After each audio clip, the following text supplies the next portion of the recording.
Welcome to the Thrive TV Show with Lauren Parsons, helping you boost your health, energy, and productivity. Kia ora koutou. Welcome to the Thrive TV Show. I'm Lauren Parsons, your host, and today I am joined by Luke Mathers, coming to us all the way from Mermaid Beach in Australia. Welcome, Luke. G'day, Lauren. How are you? I am so well. So nice to connect with you. It's been a busy week of travel and speaking, and I love nothing more than connecting with amazing people.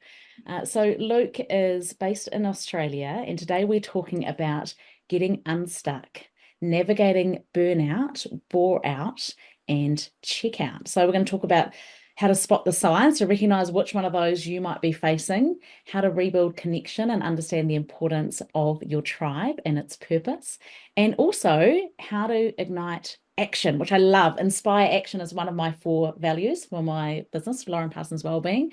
So I love igniting action. We're going to talk about how to discover the steps to regain purpose and bring energy to your life. But first, I'd love to do my this and that questions with you, Luke. That's all right. I didn't even tell you about this. So tell me. No, please. This and that. Bring it on. Spots or stripes? Spots. Okay. I reckon I can pick this one. Mountaintop or beachfront? Beachfront. No, I was right. Okay. Although I do like the mountains these days too. So I actually like having both. There's a yin and yang to both of those, which I really love. The sort of the yin and yang of oceans and mountains is always nice. Nice. Cats or dogs? Dogs. Okay. Fresh salad or cooked veggies? Salad. Okay. Chocolate or cake? Chocolate. Okay. And would you rather go a week without your phone or a week without your car?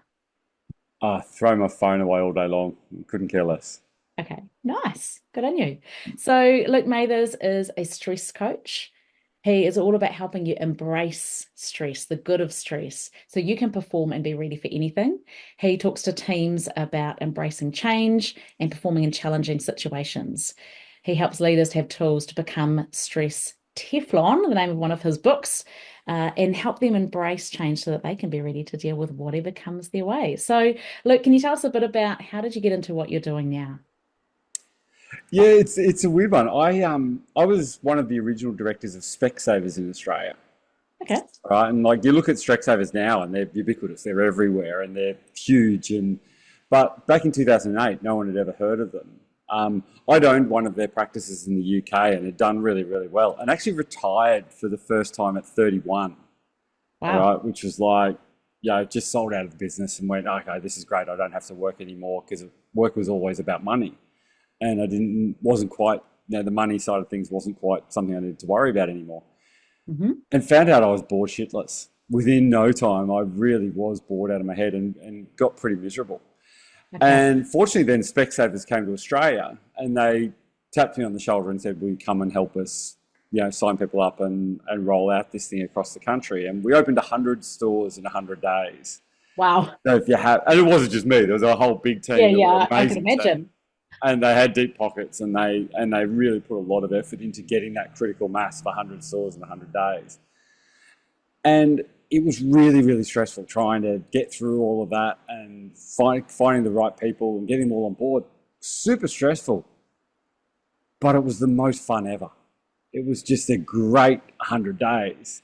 Nice. And started looking and was just really energized by that and loved it. And then about 2 or 3 years later, optometry is a very weird job. It's really repetitive. You're wearing glasses, Lauren, so you've had your eyes tested. Yes. Which one's clearer, number 1 or number 2? I've asked that question 9.5 million times. Mm-hmm.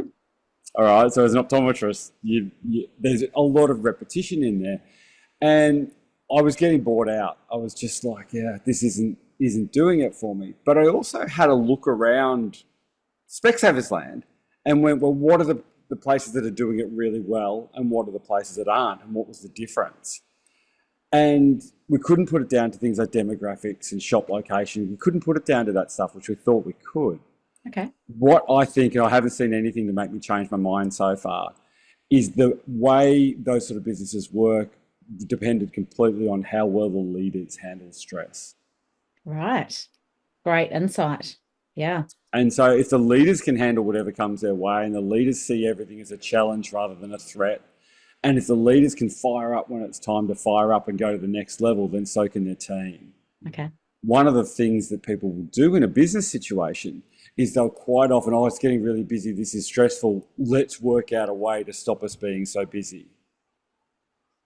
That doesn't sound like a pathway to success, does it? No, it's not. And particularly when you're looking at something that's very much a volume model, like Specsavers work on much lower margins than the industry had previously done. You need the volume to be able to, make it profitable. Mm-hmm. And the leaders who are good at stress could do that. And that just got me thinking about how stress works, how we can utilize it, how we can fire up when it's time to fire up, but also make sure that we wind down when it's time to do that too. Because we can't, you can't run your engine of your car in the red all day long. You've got to be able to stop and chill out a little bit.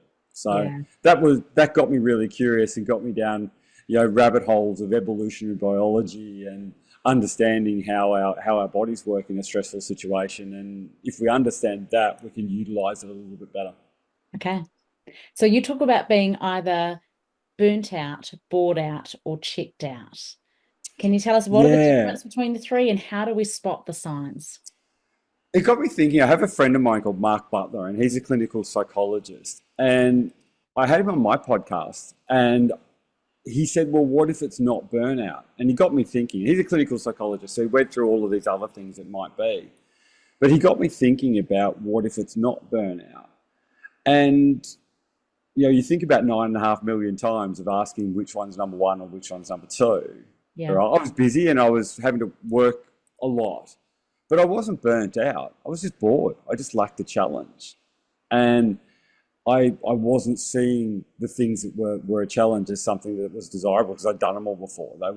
There was no sort of uncharted waters that I was heading into. And so I was bored out.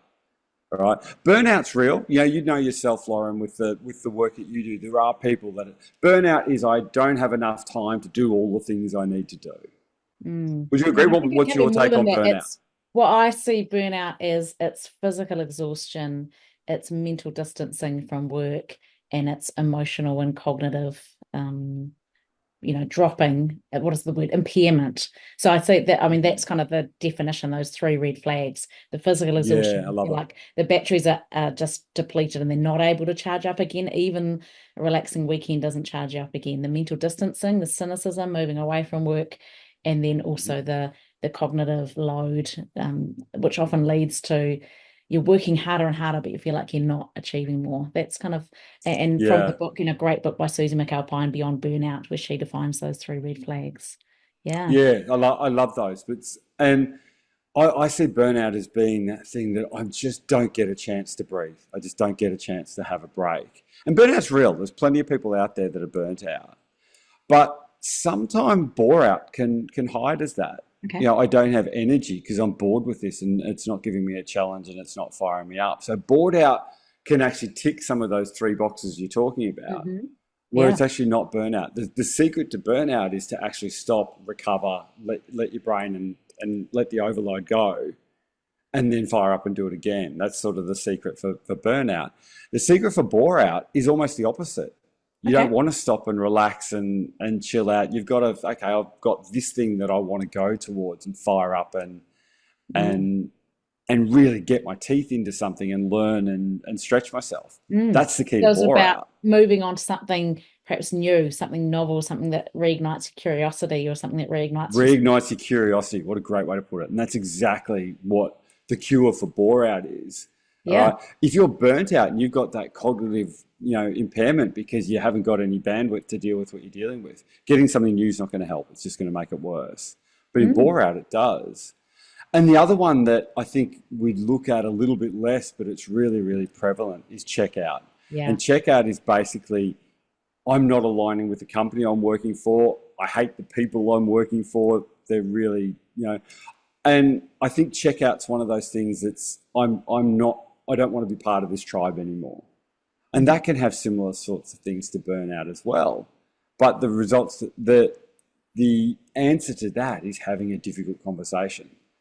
Actually, having the conversation that says, well, how can we make this relationship better than what it is? And I'm finding this in the relationship. I'd love to hear what you're finding about it and how we can both move together well. And having those difficult conversations. And I'd love your take on this.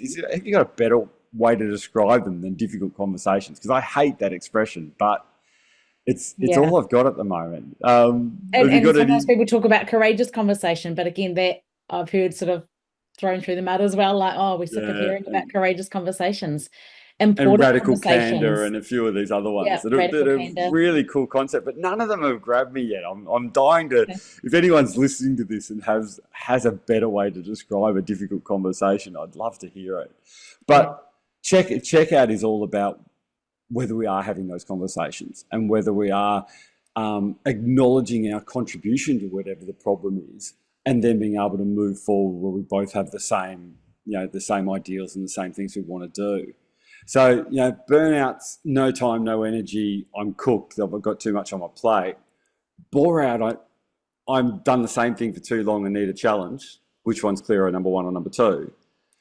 And checkout is I haven't been able to embrace the stress to have this difficult conversation. And because of that, things aren't getting fixed and I'm having the same problem coming up again because I haven't been brave enough to have the conversation. So my answer to that is to check out. Yeah, dissonance, walk away, mental distancing. Yeah, exactly. So those those three things. What would you say for people that are listening in if they can identify with any of those? What's sort of the next step? What's the first step, or what can people do at a practical level if they're noticing this in themselves or perhaps colleagues? Yeah, there's I think any change, and I love change. I think the idea of taking the stress out of change is kind of my mission in the world. How can we actually work out how we want to change and do it because we want to do it, not because we have to from a place of lack and uncertainty. Mm-hmm. So to be able to change happens. I think change happens in 3 steps. It has to start with awareness. Yes. Without awareness, nothing changes. This is what I'm doing. This is what I'm getting out of it. It's one of the things I talked about in Curious Habits, that a curious habit is something that at some stage serves you. We don't start habits unless they serve us in some way. Yeah. And we've done it. We have those little neural pathways that make us do our habits, because that's why we have habits, to make them, our brain doesn't have to think about habits. We just do it. And it served us at some stage. It's not serving us anymore, but we're still doing it. And that's a curious habit. A curious habit isn't so much bad as it's unexamined. We haven't looked at it well enough and worked out, what we need to do. Yes. So if we start with awareness, then we kind of work out, well, what am I getting out of this? Then we have options. Okay, I can go this way or that way. We've always got options, and we can trek one way or we can trek another. The hassle is if we don't have awareness, we just go the same way we've always gone. Yes. So we've got awareness, we've got options, and then we've got actions. So we've actually got to try the new habit, try the new thing, and then stop and look at it and say, well, how did that work? And if it worked well, reinforce it, tell yourself, yeah, that's great, and then you're more likely to want to do it again. You could look at something like, I love to go hiking. You live in New Zealand. There's a big mountain around the corner, I'm sure. Yes. And you could go up that thing. You could go up that mountain. You could say, oh, I hate this. It's so hard. It's so difficult. Or you could get to the top of the mountain and say, I love the challenge of this. Look at the view. This is beautiful. I want to do this again tomorrow. Mm-hmm.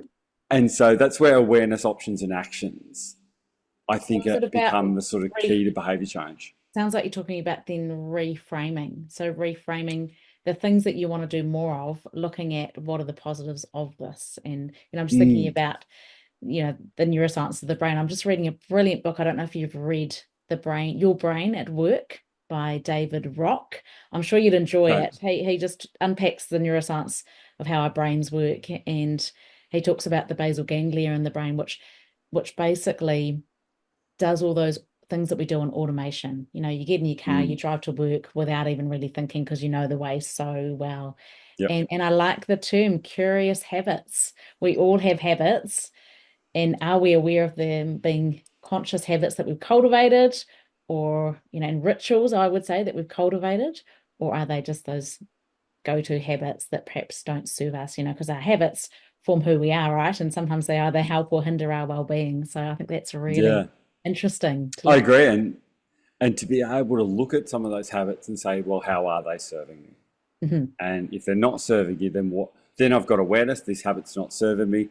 what are my other options, and then actually do those other options, and then take note of whether it was good, bad, or otherwise. Love it. And Love it. there becomes a thing in habit formation called reward invariance.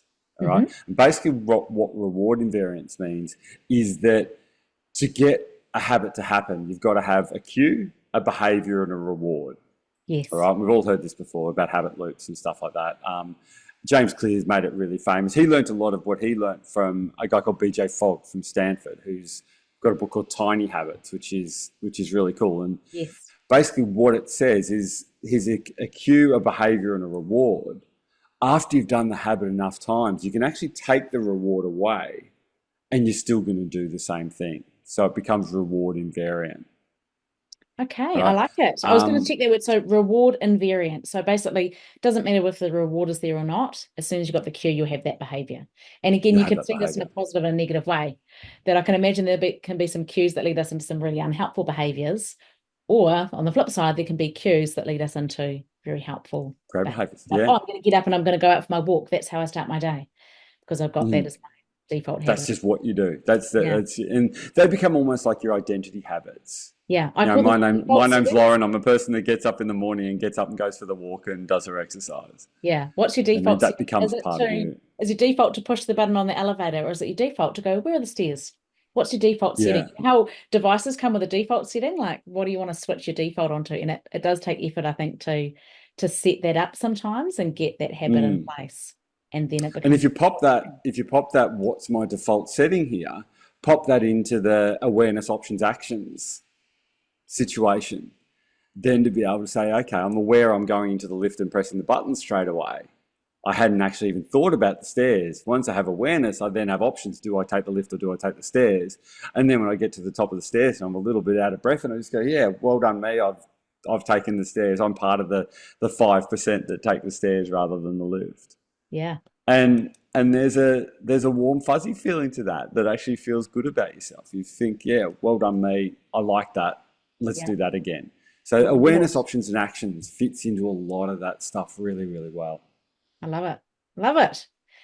Tell me a bit about connection, because I love that you put this down as something we're going to talk about, because connection is so vital, isn't it? I just think belonging, our sense and our need for belonging. So tell me a bit about connection and why being part of a tribe is so key. Yeah, well, you have a think about humans. I love evolutionary biology. Almost anything we want to explain, we can go back to this happened because cave dwellers 10,000 years ago happened to them. And we've got really small claws, really soft skin. We don't run very fast and we're not that strong. I mean, you stick us in the jungle, right, with big cats and lions and all that sort of stuff. We're toast. There's no way we're surviving. The only way we're surviving was by having our team around us, having our tribe that actually protected us. And one of the problems that we have now is that we have so many sort of almost pseudo connections. You know, might have 10,000 friends on Facebook, but I have no one to go to the movies with. Mm-hmm. I mean, that epidemic of loneliness is huge. Yeah. Vivek Murtha wrote a book called Together, which is a great book. Have you read that one? Yes, I have. Great book. And his whole concept, for those that don't know, Vivek Murtha is the Surgeon General of the US. So he's America's sort of top doctor, if you like. And normally when they go into those posts, they go in and sort of say, okay, well, I'm going to have a war on drugs, or I'm going to stop smoking, or I'm going to, sort the obesity epidemic out. That's the sort of things that they get into. What Vivek Murtha did was, I'm going to just go around the country and talk to people for the first 12 months. And that's what he did. And he worked out what is the biggest threat to the health of Americans. And he came back unequivocally with no doubt about it at all. The biggest problem in modern Western society now is loneliness. Yeah. People aren't connecting to each other.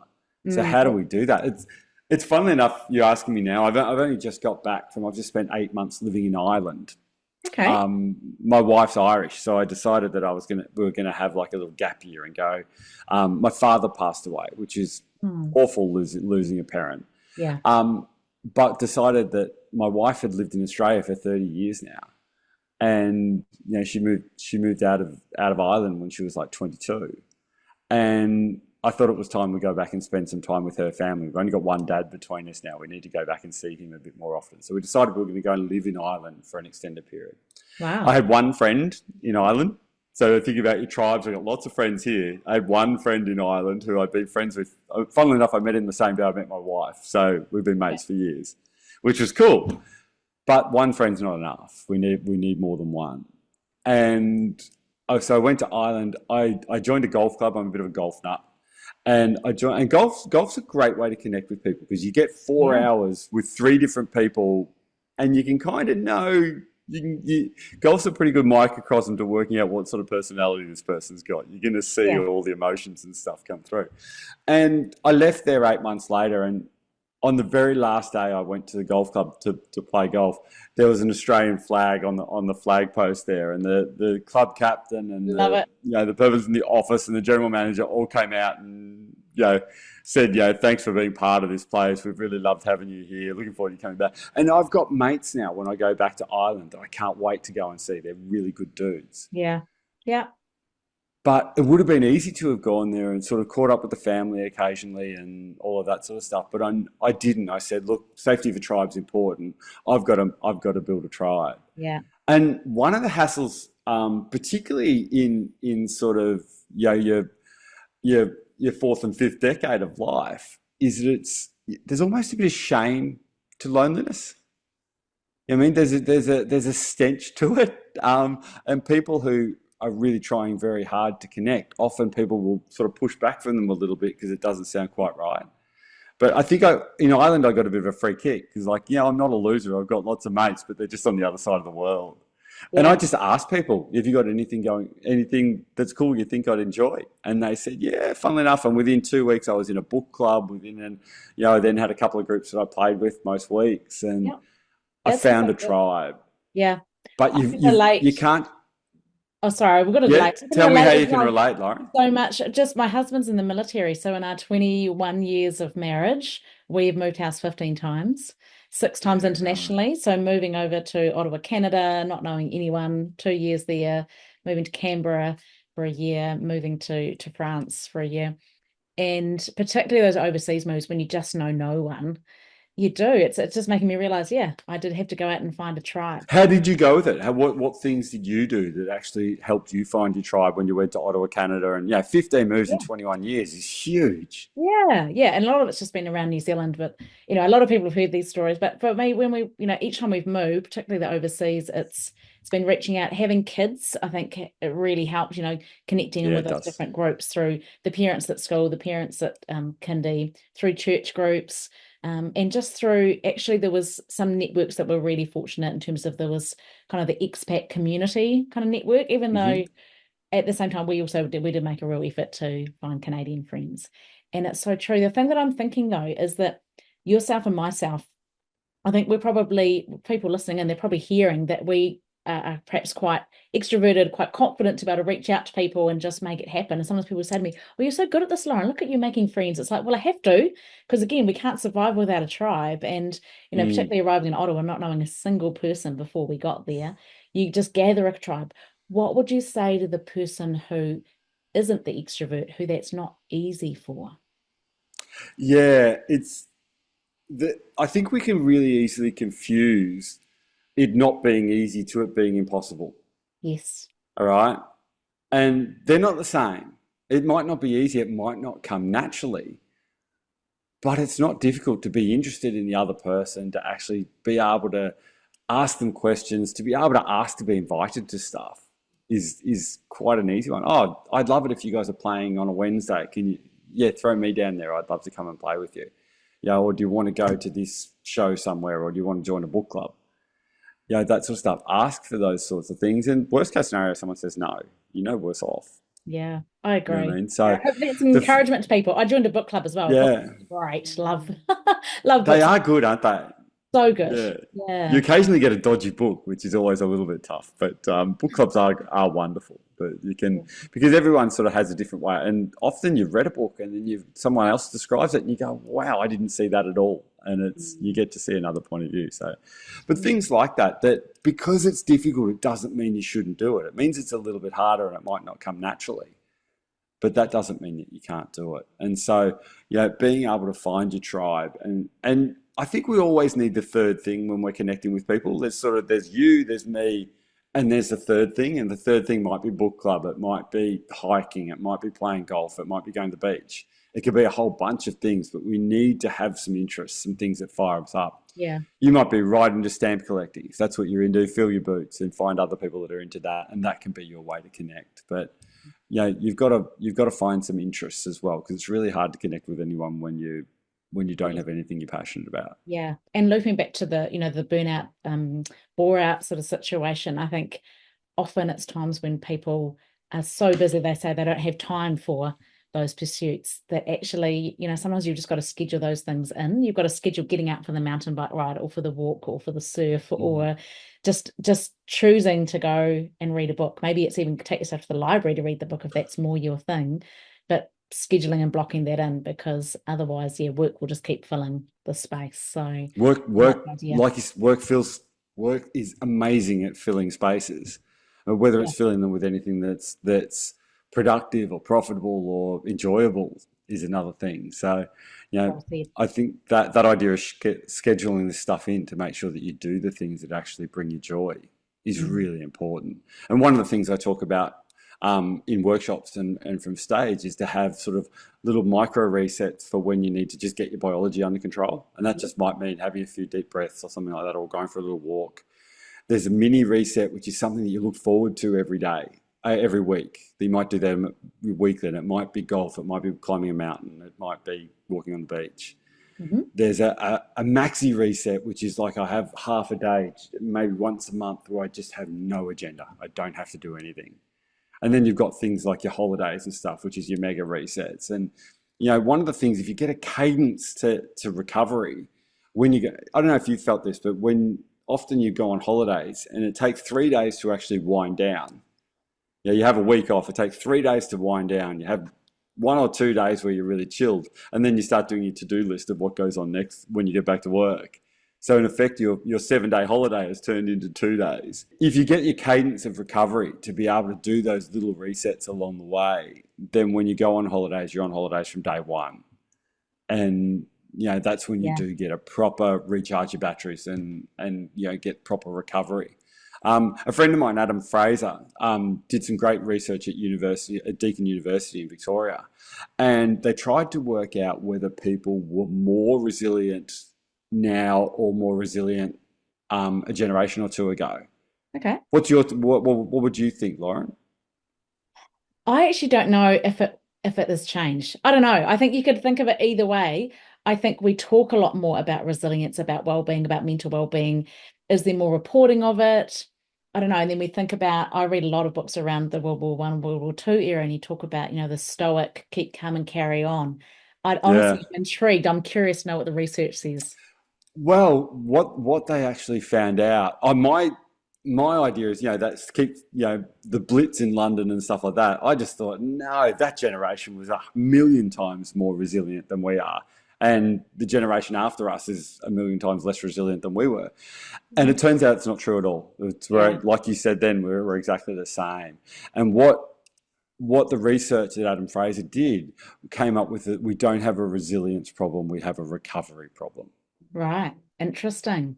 All right. So we're not putting out, you know, we've got these things around us all the time, and times when we've got a spare moment, we're not just being alone with our thoughts, we're picking it up and looking at Instagram and comparing and despairing the people we're looking at and all of that sort of stuff. And so we're kind of drip feeding cortisol and we're drip feeding stress into our system. And so we're not recovering properly. Yeah. And so to be able to do recovery deliberately, I think, is one of the keys to burnout for sure. Yes. And then, you know, you've got your connection sort of piece, and to be able to make sure, am I checking out? Am I, you know, in a hole with this person because I've been too afraid to have a conversation? And, you know, and bore out is, have I got challenges? So I think those times when I'm feeling agitated and sort of stuck in a certain part of your life, I think to get really curious about whether it's burnout, whether it's bore out, or whether it's check out. And if we can get clear about what it is to start with, then we have some insights into what we can do. I think if we don't get the diagnosis right at the start, because all of those three things have very different ways to help. And so getting your actual, what the problem is before, is that awareness, then you got options, then you got actions. And if we can get them right, I think we can not get stuck in those sort of, burnout, bore out and check out. Yeah, so true. And it's like everything in life starts with awareness, doesn't it? And I love that it leads to action. So, the last area you want to talk about, and I feel like we've already potentially covered this, but igniting action. Anything else you want to add on how you can regain your purpose and bring energy into your life? It's a big question, that one, isn't it? I think one of the big traps we have with purpose is that it needs to be some massive big thing that we're looking at way into the future, and it's going to be huge, and it's going to be that. It doesn't. My purpose might just be connect with my next door neighbor sometimes. They can be little purposes along the way. It doesn't have to be big and earth shattering. If you want a big earth shattering, everyone, that sort of American, American Idol type thing, I've always had this dream and I want to be this. Yeah, go for your life, fill your boots if that's what you're into. But you don't need one of those. All you need to be able to do is to be able to connect with people, do good things along the way.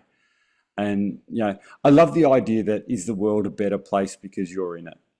Yeah, love it. Love it. We used to have a saying, it was leave a profit wherever you go, not a monetary profit, but just a profit with people, smile at someone, Yeah, nice. make someone's day. Whenever you're in the bathroom, just take a napkin and just wipe it down so it's nice and clean for the next I've left it in a better place than I found it. Leave when you move from one role to another. I know my husband who's in the military and he changes roles every few years. His goal is always just to leave a role in a better place than where he got started from. So, yeah, love it. And if you have a look at finding purpose, it doesn't have to be some big thing that you're the star of the world. If you're leaving somewhere a better place than what you found it, I think there's some purpose in that too. But the hassle is we have to notice that. And when we notice that, we can actually reinforce that that's a good thing to do. And there's even little things like I walked to the beach the other day and I was with my daughter. We were just going down to check the surf. And I noticed her pick up some rubbish and put it in the bin. Yeah. Right. And I've done that forever. And she's seen me do that 100 times.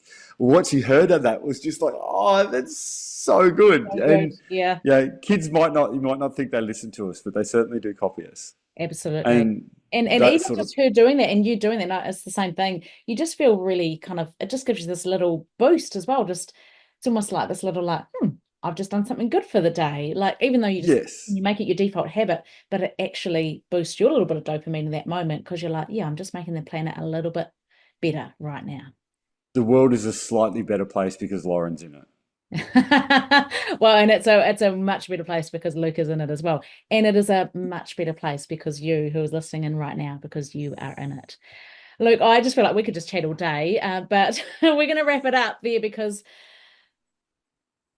I think, well, actually, I shouldn't say this. I think people's attention spans may be shortening. Anyhow, I aim to keep these around the half an hour mark. So I hope that everyone has enjoyed listening in so far. If people wanted to connect with you or find out more about you, Luke, what's the best place to do that? Probably my website, lukemathers.com.au is probably the easiest, or luke@lukemathers.com.au if you want to email.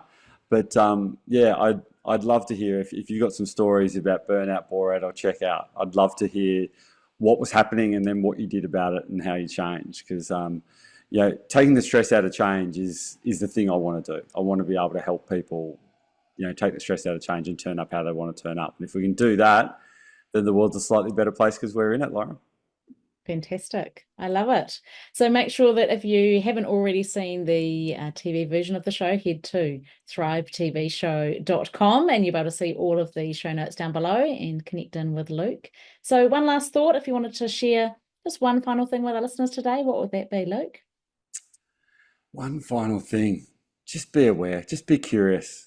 Look around and look at what you're doing and look at how you're sort of making the world a slightly better place. And I think if we can get curious about that sort of stuff, we can get deliberate about what we do and change those defaults that you were talking about earlier. Because if our defaults are all serving us, then everything becomes easy and we just do it because we do it. And if our defaults aren't deliberate, then it can work against us. So just be aware of what we're doing. And nothing starts without awareness. Awareness, options, actions. Those three, I think, are the key to change. Love it. Fantastic. Thank you so much for your time. Thank you to everyone for tuning in. That's been another episode of the Thrive TV show. Go out and thrive. Thank you for listening to the Thrive TV Show with Lauren Parsons. Visit thrivetvshow.com to access the show notes and discover our fantastic bonus content. And be sure to subscribe so you don't miss the next inspiring episode.